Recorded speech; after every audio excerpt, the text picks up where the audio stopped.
Chhapar toll plaza के deputy manager Arvind Pandey की हत्या को लेकर विवाद और गहरा गया। राष्ट्रीय त्यागी भूमिहार ब्राह्मण समाज समिति के अध्यक्ष मांगेराम त्यागी के धरने के बाद टोल ठेकेदार और पूर्व बुढ़ाना ब्लॉक प्रमुख विनोद मलिक ने गंभीर आरोप लगाते हुए कहा कि मांगेराम त्यागी उनसे हर महीने 1 लाख रुपए रंगदारी वसूलता है। ठेकेदार का आरोप है कि हत्या के दिन टोल कर्मचारियों को बहलाकर धरना करवाया गया और टोल बंद करवा दिया गया, जिससे करीब 15 लाख का राजस्व नुकसान हुआ। विनोद मलिक के अनुसार 11 जुलाई से उनका टोल प्रबंधन है। पूर्व में वहां जो स्टाफ काम करता था वो मांगेराम त्यागी के प्रभाव वाला अनक्वालिफाइड स्टाफ था। उन्होंने बताया कि उन कर्मचारियों की पुलिस वेरिफिकेशन कर रहे थे, जिससे मांगेराम को आपत्ति हुई। टोल ठेकेदार ने मांगेराम त्यागी से जान की सुरक्षा की गुहार लगाई और साथ ही एसएसपी संजय वर्मा से शिकायत भी की है ताकि अवैध वसूली और राजस्व वसूली में हुई धांधली की जांच हो।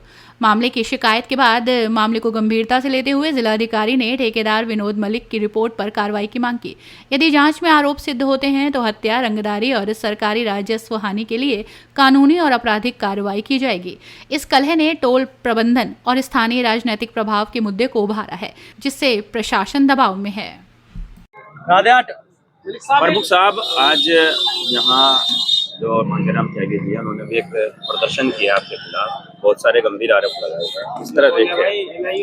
पहले तो मुझे यही नहीं पता क्या गंभीर आरोप होते हैं, क्या उसने लगाए। मुझे ये जानकारी हो मैं उसका जवाब दूं। गंभीर आरोप तो जो है मेरे पे कुछ है ही नहीं भाई। मैं आज तक किसी भी केस में कहीं इन्वॉल्व नहीं हूँ। मेरा जितने अपराधी थे, जितने साल इसमें बदमाश थे, एक बदमाश से मुझे बता दो कि मेरी कहीं फोन पे कहीं वार्ता हो रही हो, मेरी कॉल डिटेल निकलवा कर दिखा दो, कोई पुलिस प्रशासन दिखा दो, कोई अधिकारी दिखा दो।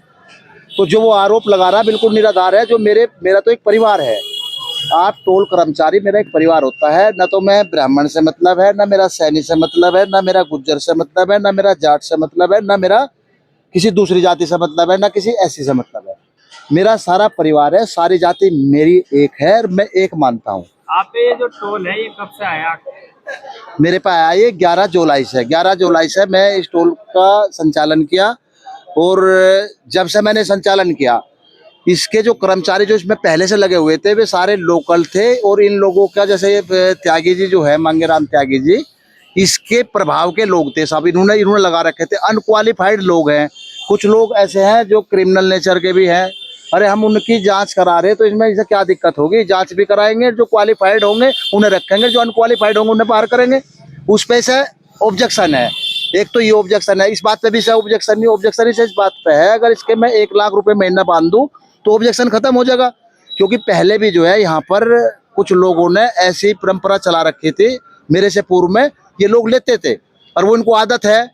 तो उस आदत को बदलने के लिए मैं यहाँ आ गया। मैं किसी से आज तक कहीं दलाली नहीं करी। एक आदमी कोई बता दो इस जनपद का कहीं दलाली करी हो, कहीं किसी को पैसा दिलवाया हो, कहीं मैं बीच में कहीं इस तरह के मामलों में रहा हूँ, मैं कहीं वाद विवाद में रहा हूँ। कौन सा विवाद है मेरे पास? बताओ कौन सा मुकदमा मेरे खिलाफ है? कोई 302 का मुकदमा हो, 7 का हो, 151 का हो, 716 का हो, लेकर तो आओ मेरे सामने।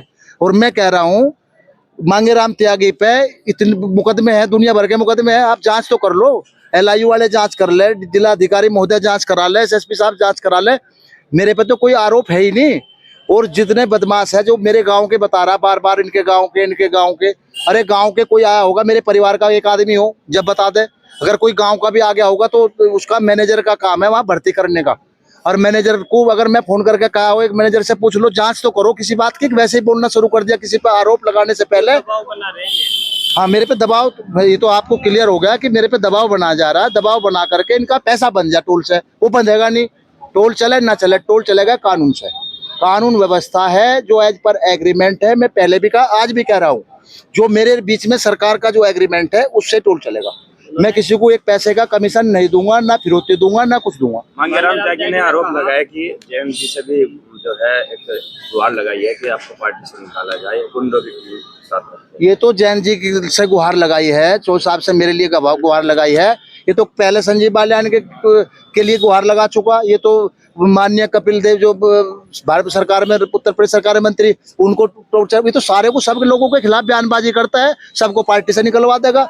अरे यही अकेला आदमी है ना इसमें, इस जिले में, कि सबको तो पार्टी से निकलवा देगा, सबके सर्टिफिकेट यू बना देगा, कौन दोषी है, कौन निर्दोष है, कौन गुंडा है, कौन सही है।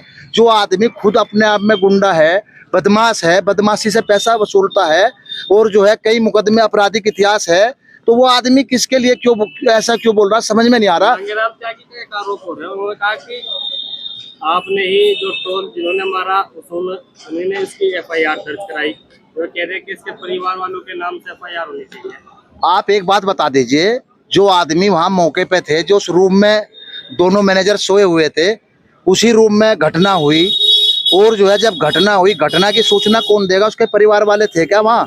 परिवार वाले सूचना देंगे कि भैया सूचना तो वो देगा जो वहाँ मौके पे था। सूचना दी हमारे जो मैनेजर थे, जो वहाँ कर्मचारी थे, उन्होंने ही 112 नंबर पे सूचना दी थी उसी टाइम। उसके बाद वहाँ जो पुलिस ने जो कार्रवाई करी, सुबह हम भी पहुंचे 9 बजे, हमने देखी वहाँ जो हमने घटना देखी, जो चशमदीद, हम जब वहाँ पहुंचे एसओ छपार और मैं दोनों मौके पे साथ साथ पहुंचे, और दोनों ने हमने घटना देखी। वहां से जो है खून से लथपथ, नीचे पूरा फर्श खून से लथपथ था, दीवारों में खून लगा हुआ था। एक जब हमने देखा, वो उसने मुझे बताया, वहां के मैनेजर ने, जो दूसरा हमारा आदमी था, उसने बताया साहब जब वो लेके चले गए, वो नंगा था, नेकर में था, चप्पल भी उसकी वहीं रहेगी, और नंगे को घसीटते हुए गाड़ी में घेर कर ले गए। तो मैं आकर के यहाँ 12 बजे करीब एसएसपी ऑफिस आया, और मैं यहाँ से अपनी बाइट के माध्यम से ये कह दिया कि भाई मुझे ऐसा लग रहा है निश्चित रूप से उसकी हत्या न कर दी हो, उसका लेकर के यहाँ से चले गए। मैं इससे ज्यादा और क्या कह सकता था जब मैं वहाँ घटना देख रहा इस तरह की, भाई उसकी जो लोग उसे ले गए तो उस तरीके से इस नियत से तो लेके गए होंगे, ऐसा कुछ हो गया होगा। तो मेरा ये कहना क्या अनुचित था। ये जो आरोपी थे ये कौन है? ये कब से काम कर रहे थे? ये आरोपी इसमें जो है एक था लड़का, कोई मनी नाम, मैं तो मनी जानता हूँ, मैं ज्यादा नहीं जानता, मैं गांव में ज्यादा नहीं रहता। वे आकर के यहाँ लगे होंगे कर्मचारी, तो उसकी जो है जांच के लिए मैं अपने, देखो मैं भर्ती नहीं करता टोल पे, मैनेजर भर्ती करते हैं। मैनेजर ही कहते हैं कि आप लोग अपना वेरिफिकेशन करा कर लाओ, जब वेरिफिकेशन होगा तब रखे जाएंगे। वो लगा लिए होंगे, उनके वेरिफिकेशन के लिए उनको बोला गया होगा, जैसे बता रहा हूँ कि हमने बोला था, तो वे वेरिफिकेशन करा कर नहीं लाए वहां पर, और कहा कि हम ड्यूटी ऐसे करेंगे। वे 3 दिन से लापता थे, वेरिफिकेशन के नाम पर 3 दिन से गायब थे वहां पर कि हम करा कर ला रहे हैं। और जब वे करा कर नहीं लाए तो उन्होंने कहा कि हमें ड्यूटी चाहिए, हम करा कर नहीं लाए, तुम्हारी हिम्मत नहीं, ड्यूटी नहीं दोगे। तो उन्होंने कह दिया जब ड्यूटी मिलती नहीं, जो करना कर ले। तो 4 घंटे बाद उन्होंने जो है इधर उधर से बदमाश एकत्रित कर करके किसी गाड़ी से आकर के उसकी एक की तो उठा करके ले जा करके हत्या कर दी, और एक को जो है गंभीर चोटें वहीं मारी। अब इसमें नु बता दो मेरा क्या दोष है? मेरी समझ में ये नहीं आया। मेरा दोष ये है कि मैं मांगेराम त्यागी को, जो उसके आदर्श जो बदमाश है, उनको पैसा नहीं दे रहा। उस टोल से अगर पैसा देना शुरू कर दूं या फिरौती देनी शुरू कर दूं तो इनकी समझ में आ जाएगा, ये खुश हो जाएंगे ना इस बात से, फिर इनके कोई विवाद नहीं। ये हर जिले में हर आदमी को टॉर्चर करके, दबाव बढ़ा करके फिरौती वसूलने का काम करता है ये मांगेराम त्यागी। और मैं कह रहा हूँ, और जो ये मुंह पाड़ के कुछ भी बोल रहा है, कुछ भी, अरे यहाँ जांच एजेंसी है, यहाँ एसआईटी है, उत्तर प्रदेश सरकार के पास 7-10 एजेंसी है, जांच तो करा ले। विनोद मलिक का अगर जरा सा भी फॉल्ट आ गया तो ये जहर खाकर मर जाएगा क्या? बता दो मुझे। साहब अब ये बात तो जातीय पा रही है, ब्राह्मण वर्सेस जाट, उसको लेकर क्या कहेंगे? देखो मैं ये तो ये कहूंगा, मैं जातिवाद का कोई प्रश्न कहीं कभी आज तक उठाया हो जीवन में? मैं कितनी बाइट दे चुका हूँ, कितने में प्रदर्शन धरने कर चुका हूँ। आप एक जगह मुझे बता दो, मैं कभी एक जाति की कहीं बात की हो तो आप बता सकते हो। मेरे टोल पे आज कर्मचारी है, आप चले जाओ, मैंने एक भी कर्मचारी वहां से नहीं हटाया। इसने जो है वहां पूरा टोल बंद करा दिया, पूरा स्टाफ अपने आप हटा दिया।